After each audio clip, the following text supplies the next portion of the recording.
Welcome back to Eddie's Time Warp. Episode 7, The Last Hours.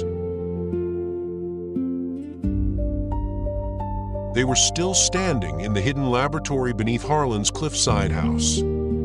Harlan's condition had worsened dramatically in just the last few minutes. His face was ghostly pale, his breathing shallow and labored. He leaned heavily against a steel table, barely able to stay upright. Eddie's voice was filled with panic. "Harlan, this is insane. You need a doctor." Harlan Voss shook his head, gripping Eddie's arm with what little strength he had left. "There's no time. If we're doing this, it has to be now." Eddie looked at the two machines, the neural implant chair and the tall temporal displacement chamber, then back at his dying friend. Harlan Voss spoke quickly, his voice weak but urgent. "The implant is fast and safe. But you have to understand one thing.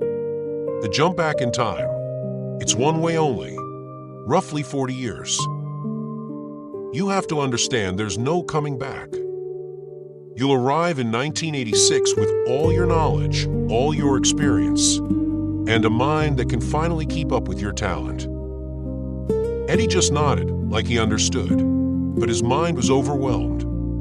Harlan took a shaky breath and looked Eddie straight in the eyes. "You've carried regret for 40 years.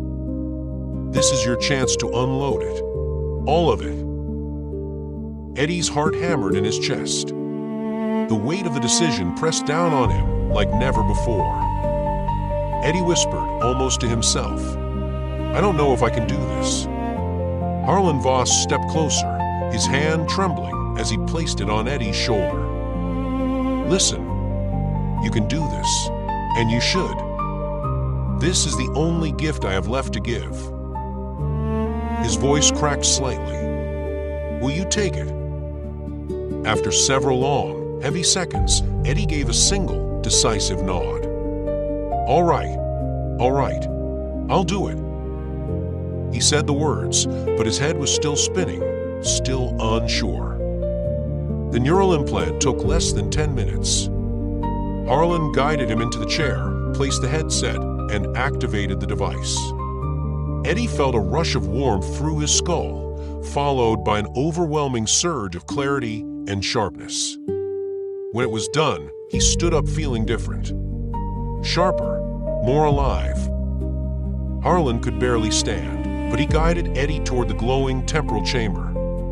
Just before Eddie stepped inside, he turned back. His voice was thick with emotion. "What will happen to you?" Harlan gave a small, exhausted smile. "In a few minutes, you'll be 22 again, and I'll be 12. I'll just be starting my first year at MIT." He let out a weak chuckle. "Look me up sometime." Eddie pulled Harlan into a tight hug, holding on for a long moment. Eddie whispered, "Thank you for everything." It didn't seem like enough, but they were out of time. He stepped into the chamber. The door sealed behind him with a low, soft hush. The machine began to hum. Bright white light filled the chamber. Eddie closed his eyes, and the world he knew disappeared. What happens in tomorrow's episode will change everything. Will this one desperate leap through time finally give Eddie the second chance he's always dreamed of? Or is he walking straight into a nightmare he can't escape? If you're enjoying Eddie's journey, hit that like button, subscribe, and turn on notifications.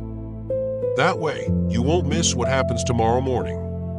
Believe me when I say you're not going to want to miss Episode 8, The Enemy Arrives.